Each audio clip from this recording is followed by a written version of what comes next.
Students, welcome to our YouTube channel art and study. तो मैं आज आपके लिए लेके आई हूँ पॉलिटी से क्वेश्चन आंसर सीरीज़ का थर्ड पार्ट, जिसमें हम देख रहे थे मौलिक अधिकार व मौलिक कर्तव्यों से संबंधित इम्पोर्टेंट क्वेश्चन एंड आंसर। तो चलिए शुरू करते हैं आज का सेशन। तो आज हम देखेंगे क्वेश्चन नंबर 51 से। तो क्वेश्चन नंबर 51 क्या बोल रहा है कि निम्नलिखित में से कौन सा अनुच्छेद मूल कर्तव्यों को निर्दिष्ट करता है। तो जो संविधान का अनुच्छेद 51A है, उसके अंतर्गत मौलिक कर्तव्य दिए गए हैं। तो अब हम देखते हैं कि भारतीय नागरिकों के जो मौलिक कर्तव्य हैं वो किस प्रकार से हैं, तो कौन कौन से हैं। तो सबसे पहले हम देखते हैं कि मौलिक कर्तव्य किस प्रकार से जुड़े भारतीय संविधान में। तो सबसे पहले है कि सरदार सरवण सिंह समिति की अनुशंसा पर संविधान के 42वें संशोधन 1976 ईस्वी में, तो संविधान का जो 42वां संशोधन हुआ था 1976 में, इसके द्वारा मौलिक कर्तव्यों को संविधान में जोड़ा गया है। इसे कहाँ से लिया गया है? इसे रूस के संविधान से लिया गया है और इसे भाग 4 क में अनुच्छेद 51 क के तहत या 51A के तहत जोड़ा गया है। तो स्टूडेंट्स, जो मौलिक कर्तव्य हैं वो कौन सी समिति की अनुशंसा पर जोड़े गए हैं भारतीय संविधान में? वो है सरदार सरवण सिंह समिति की अनुशंसा पर। तो ये एक इम्पोर्टेंट क्वेश्चन है यहाँ से।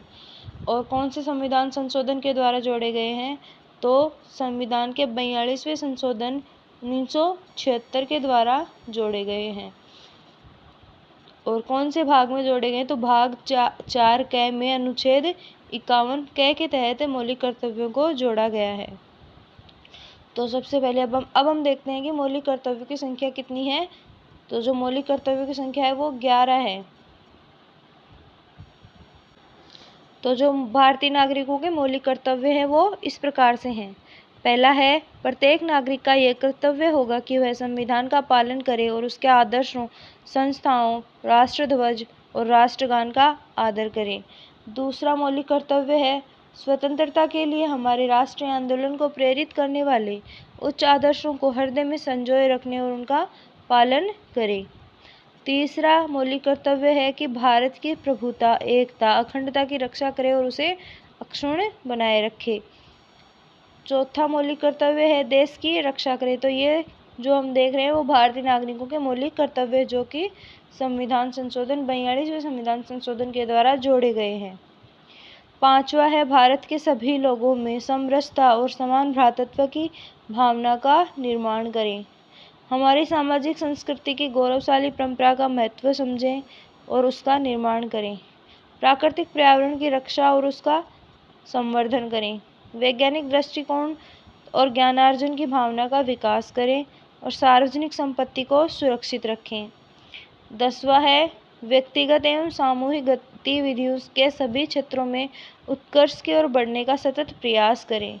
और 11वां और अंतिम मौलिक कर्तव्य है, माता पिता या संरक्षक द्वारा 6 से 14 वर्ष के बच्चों हेतु प्राथमिक शिक्षा प्रदान करना। तो जो मौलिक कर्तव्य में 11वां मौलिक कर्तव्य ये माता पिता को आदेश देता है कि 6 से 14 वर्ष के बच्चों को प्राथमिक शिक्षा प्रदान कराई जाए।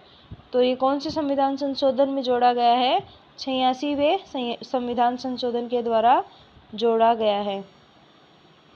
तो ये थे भारतीय नागरिकों को दिए गए कुछ मौलिक कर्तव्य जो कि 11 हैं। तो चलिए अब हम देखते हैं नेक्स्ट है क्वेश्चन नंबर 52। तो किस संविधान संशोधन के द्वारा मौलिक कर्तव्यों को जोड़ा गया है? तो संविधान के 42वें संविधान संशोधन के द्वारा मौलिक कर्तव्यों को संविधान में जोड़ा गया है। नेक्स्ट है क्वेश्चन नंबर 53। तो क्वेश्चन नंबर 53 क्या कह रहा है कि क्वेश्चन नंबर 53 कहता है कि मौलिक कर्तव्यों को संविधान में कब जोड़ा गया था? तो 1976 ईस्वी में 42वें संविधान संशोधन के द्वारा जोड़ा गया था।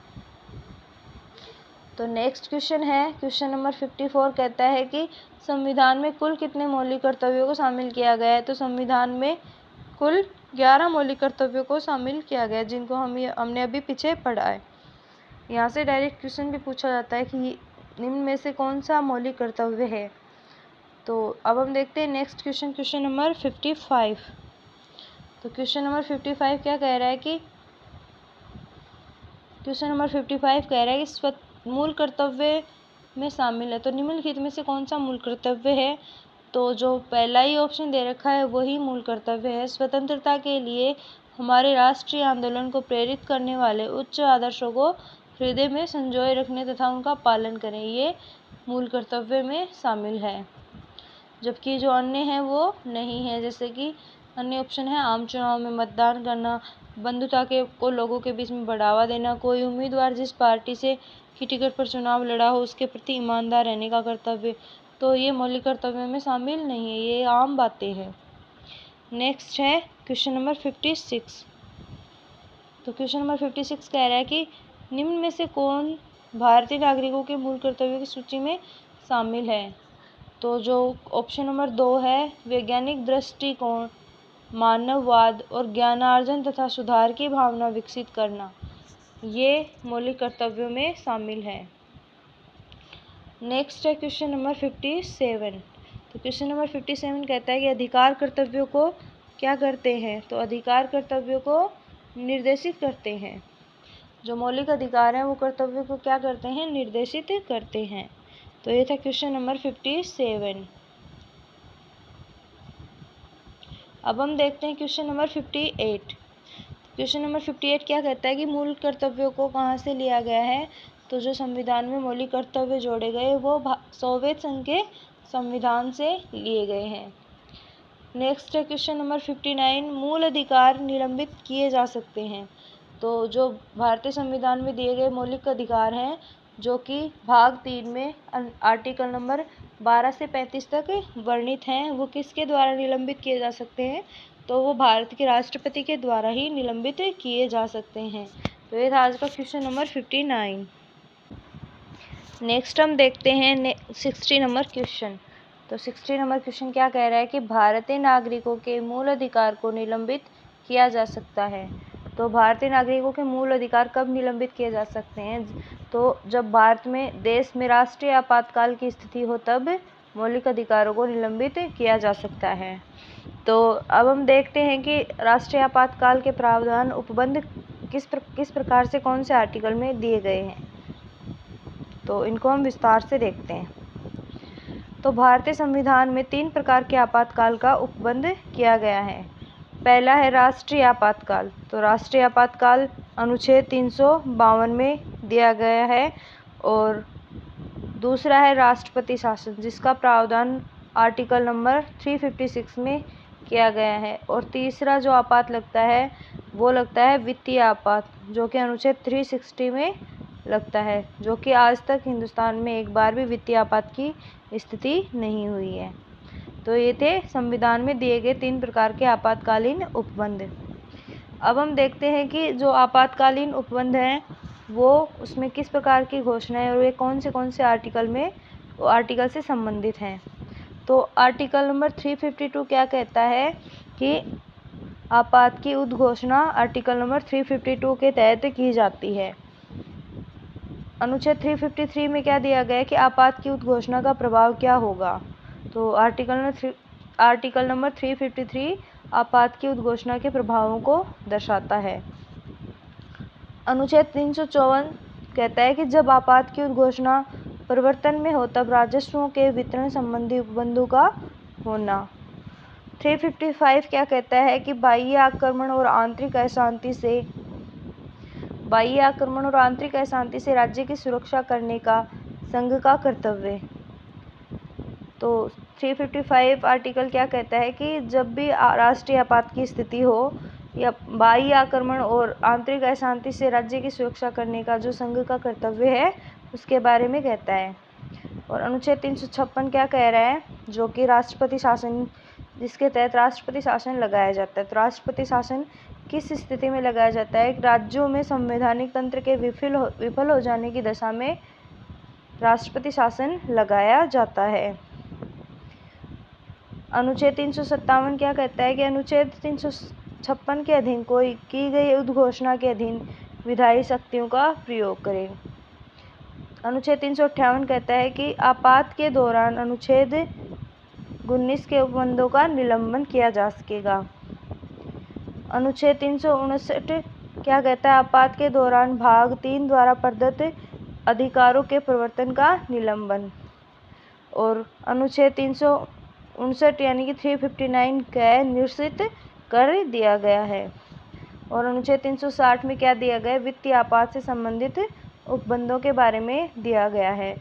तो अनुच्छेद 360 के तहत ही वित्तीय आपात की स्थिति लगाई जाती है।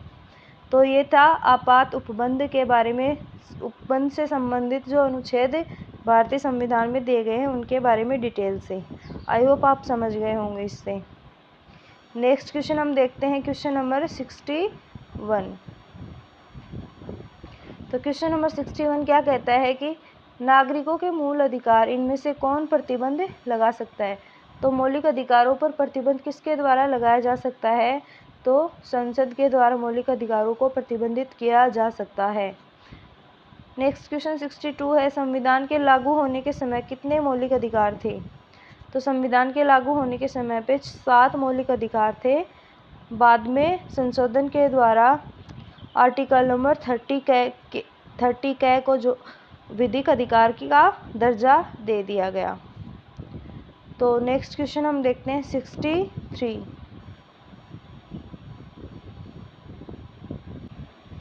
तो क्वेश्चन नंबर 63 क्या कहता है कि इनमें से किस मूल अधिकार को 44वें संविधान संशोधन के द्वारा हटा दिया गया है?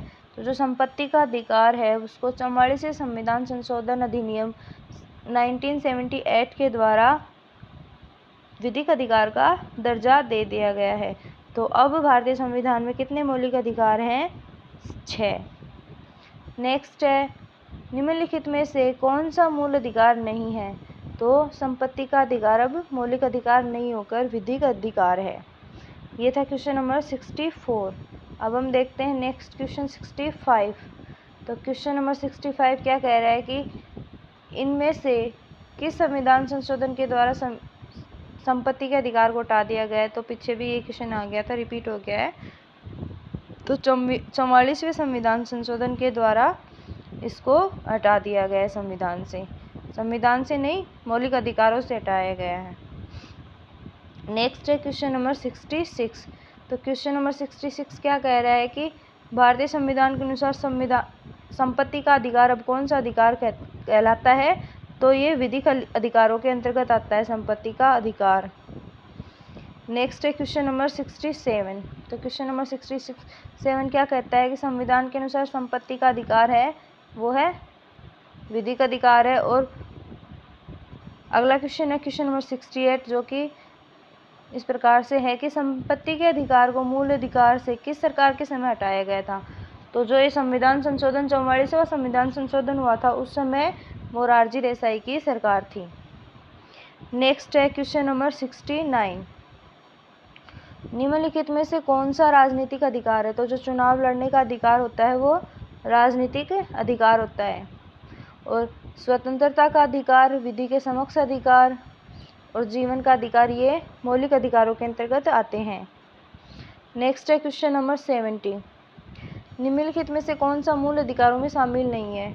तो हड़ताल करने का जो अधिकार है वो मौलिक अधिकारों में शामिल नहीं है। नेक्स्ट है क्वेश्चन नंबर 71। तो क्वेश्चन नंबर 71 क्या कहता है कि कुछ मौलिक अधिकारों को निम्नलिखित में से किसे नहीं दिया जा सकता? तो कुछ जो मौलिक अधिकार है वो विदेशी नागरिकों को नहीं दिए जा सकते। नेक्स्ट है क्वेश्चन नंबर 72। तो क्वेश्चन नंबर 72 क्या कह रहा है कि भारतीय संविधान के अनुसार इनमें से कौन सा मूल अधिकार नहीं है? तो जो शिक्षा का अधिकार है वो भी मौलिक अधिकार, भाषण और अभिव्यक्ति का अधिकार है वो भी मौलिक अधिकार है, और जीवन का अधिकार है वो भी मौलिक अधिकारों में ही शामिल है। लेकिन सूचना का जो अधिकार है वो मूल अधिकार नहीं है। नेक्स्ट है क्वेश्चन नंबर 73। भारत में सूचना का अधिकार कब अधिनियमित हुआ? तो 15 जून 2005 को भारत में सूचना का अधिकार अधिनियमित हुआ, RTE जिसको बोलते हैं, राइट टू एजुकेशन। नेक्स्ट है क्वेश्चन नंबर 74। तो क्वेश्चन नंबर 74 क्या कहता है कि समता की कानूनी व्याख्या मतलब निम्नलिखित कथनों की जांच करने के लिए कहता है कि कौन सा कथन सही है और कौन सा नहीं है। तो पहला कथन है कि समता की कानूनी व्याख्या मुख्यतः विधि के समक्ष समता तथा विधियों के समान संरक्षण के द्वारा प्रभावित होती है। ये था पहला कथन। दूसरा, विधि के समक्ष समता का अर्थ है विधि का शासन। तो जो हमने देखा था आर्टिकल नंबर 14, तो उसके तहत ही ये दोनों कथन आते हैं, तो ये दोनों कथन सही हैं। अब हम देखते हैं नेक्स्ट क्वेश्चन। नेक्स्ट क्वेश्चन है क्वेश्चन नंबर 75। 75 क्या कहता है, निम्नलिखित में से किस मामले में सर्वोच्च न्यायालय ने निर्धारित किया कि संविधान के मूल ढांचे में संशोधन नहीं किया जा सकता। तो जो केशवानंद भारती मामला है, केशवानंद भारती बनाम भारत संघ मामला, तो ये एक फेमस वाद है जिसके अंतर्गत ये फैसला दिया गया कि सर्वोच्च न्यायालय द्वारा ये कहा गया कि संविधान के मूल ढांचे में संशोधन नहीं किया जा सकता। तो अब हम देखते हैं नेक्स्ट क्वेश्चन 76। उच्च न्यायालय ने बंद को असंवैधानिक और दंडात्मक क्यों घोषित किया गया है? क्योंकि यह अभिव्यक्ति की स्वतंत्रता के अधिकार के तहत नहीं आता है। तो ये था क्वेश्चन नंबर 76। नेक्स्ट हम देखते हैं क्वेश्चन नंबर 77। सरकारी कर्मचारियों की हड़ताल करने और बातचीत करने का अधिकार निम्नलिखित में से किसके अधीन आता है? तो ये कोई अधिकार नहीं है, यानी कि न तो मौलिक अधिकारों में शामिल है और ना ही ये संविधान में शामिल है। तो ये हमने देखा क्वेश्चन नंबर 77। तो आई होप आपको ये टॉपिक जिसमें हम मौलिक अधिकार और मूल कर्तव्यों से संबंधित क्वेश्चन एवं आंसर कर रहे हैं, तो आपको ये टॉपिक समझ में आ रहा होगा। तो चलिए अब हम देखते हैं क्वेश्चन नंबर 78। तो 78 क्या कहता है, सर्वोच्च न्यायालय द्वारा संविधान का मूल ढांचा सिद्धांत निम्नलिखित में से किस मामले में घोषित किया गया? तो इस क्वेश्चन का आंसर होगा केशवानंद भारती मामले में जो संविधान के मूल ढांचे सिद्धांत का निर्धारण हुआ। नेक्स्ट है क्वेश्चन नंबर 79। तो क्वेश्चन नंबर 79 क्या कह रहा है, शिक्षा का अधिकार अधिनियम कब लागू हुआ? तो जो शिक्षा का अधिकार अधिनियम है वो 1 अप्रैल 2010 से लागू हुआ। नेक्स्ट है क्वेश्चन नंबर 80। क्वेश्चन नंबर 80 कहता है कि निम्नलिखित में से किस वर्ष आतंकवाद रोकथाम अधिनियम पारित हुआ? तो आतंकवाद रोकथाम अधिनियम ये 2002 में पारित हुआ। तो ये जो मैं क्वेश्चन करवा रही हूँ ये सभी एग्जाम्स के लिए बहुत ही इंपॉर्टेंट है, यहाँ से डायरेक्ट क्वेश्चंस भी पूछे जाते हैं। और जो मौलिक अधिकार है और मूल कर्तव्य हैं, ये सबसे इम्पोर्टेंट टॉपिक है भारतीय राज्य व्यवस्था से, यहाँ से ज़रूर क्वेश्चन पूछे जाते हैं। तो नेक्स्ट क्वेश्चन देखते हैं कि क्वेश्चन नंबर 81 क्या कहता है, अधिकार प्रथा शब्द का शाब्दिक अर्थ क्या है? तो जो संविधान के आर्टिकल नंबर 32 के तहत जो रिट जारी की जाती है सर्वोच्च न्यायालय उच्च न्यायालय के द्वारा, उसमें जो अधिकार प्रथा है एक प्रकार की रिट है, तो उसका अर्थ शाब्दिक अर्थ क्या होता है? तो ये किस अधिकार से या वारंट से, यानी कि ये इस शब्द का अधिकार प्रथा शब्द का शाब्दिक अर्थ है। नेक्स्ट है उत्प्रेक्षा शब्द का शाब्दिक अर्थ क्या है? तो उत्प्रेक्षा शब्द का शाब्दिक अर्थ होता है प्रमाणित होने या सूचित करने के लिए। नेक्स्ट क्वेश्चन हम देखते हैं क्वेश्चन नंबर 83। निम्नलिखित में से कौन प्रकृति में न्याय संगत है? तो प्रकृति में न्याय संगत कौन है? मूल अधिकार। तो मूल अधिकारों की प्रकृति कैसी है? न्याय संगत है मूल अधिकार, जो भारतीय संविधान में आर्टिकल नंबर 12 से 35 तक भारतीय नागरिकों को और कुछ विदेशी नागरिकों को भी दिए गए हैं। नेक्स्ट है क्वेश्चन नंबर 84। निम्न में से किस अधिकार को मूल अधिकारी से हटाकर एक विधिक अधिकार बना दिया गया?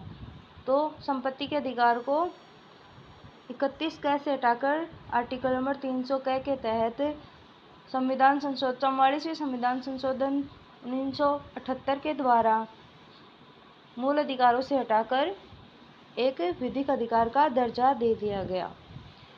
अब हम देखते हैं नेक्स्ट क्वेश्चन, क्वेश्चन नंबर 85। तो क्वेश्चन नंबर 85 क्या कहता है, मूल कर्तव्यों के तहत निम्न में से क्या नहीं आता? तो जो भाषण एवं अभिव्यक्ति की स्वतंत्रता है ये मूल कर्तव्य न होकर मौलिक अधिकारों में शामिल है। नेक्स्ट है क्वेश्चन नंबर 86। तो क्वेश्चन नंबर 86 क्या कहता है, निम्नलिखित में से कौन सा मूल कर्तव्य नहीं है? तो जो सैन्य और अकादमिक उपाधियों को छोड़कर किताबों का उन्मूलन, ये मौलिक कर्तव्य न होकर आर्टिकल नंबर 18 में मौलिक अधिकारों में शामिल है।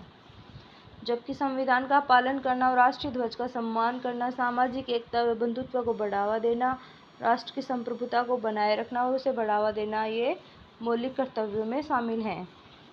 अब हम देखते हैं क्वेश्चन नंबर 87।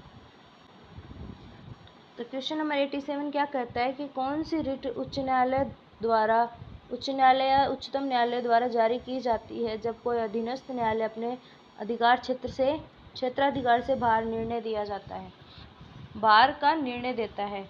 तो प्रतिषेध जो रिट होती है वो इस संदर्भ में जारी की जाती है। नेक्स्ट क्वेश्चन है, भारतीय संविधान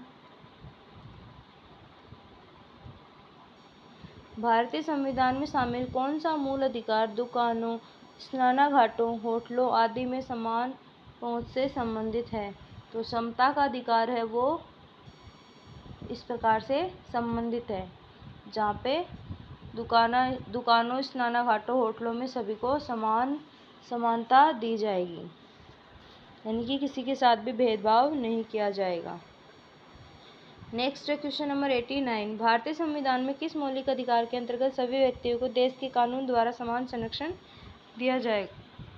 तो समता का जो अधिकार है, जो मौलिक अधिकारों में शामिल है, उसके तहत देश के सभी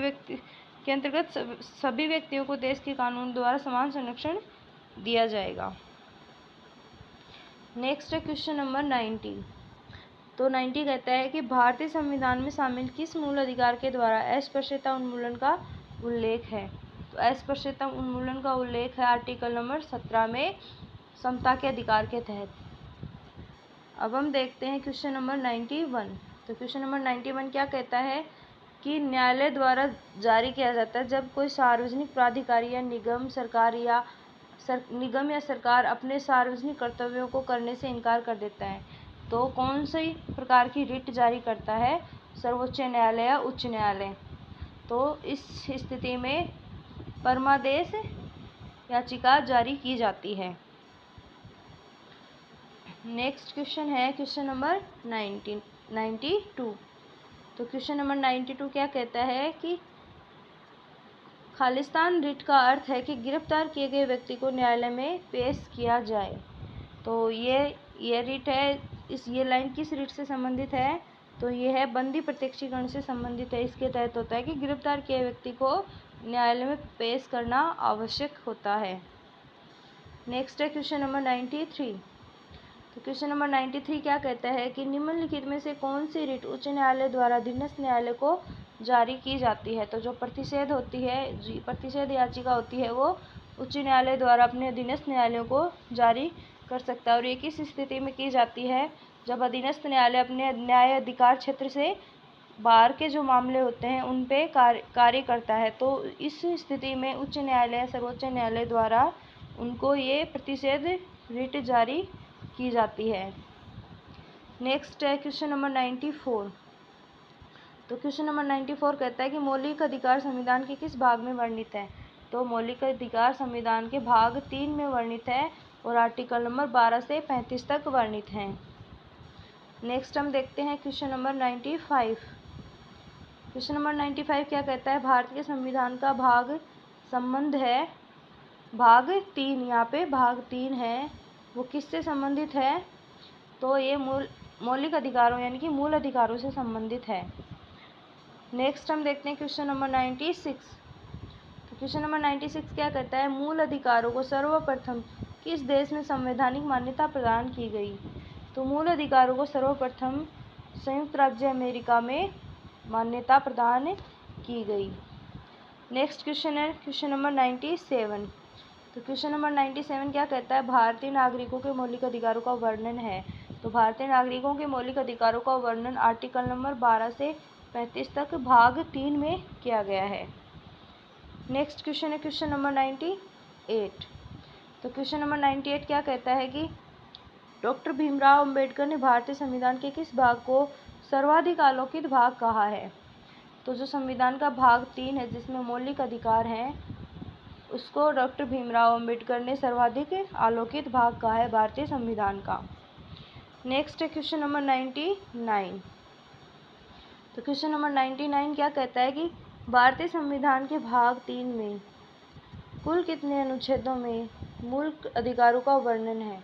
तो जो भाग 3 में आर्टिकल नंबर 12 से 35 तक है, कुल 24 अनुच्छेद हैं जिनके अंतर्गत मौलिक अधिकारों का वर्णन किया गया है। नेक्स्ट हम देखते हैं क्वेश्चन नंबर 100, जो कि इस सीरीज़ का लास्ट क्वेश्चन होगा।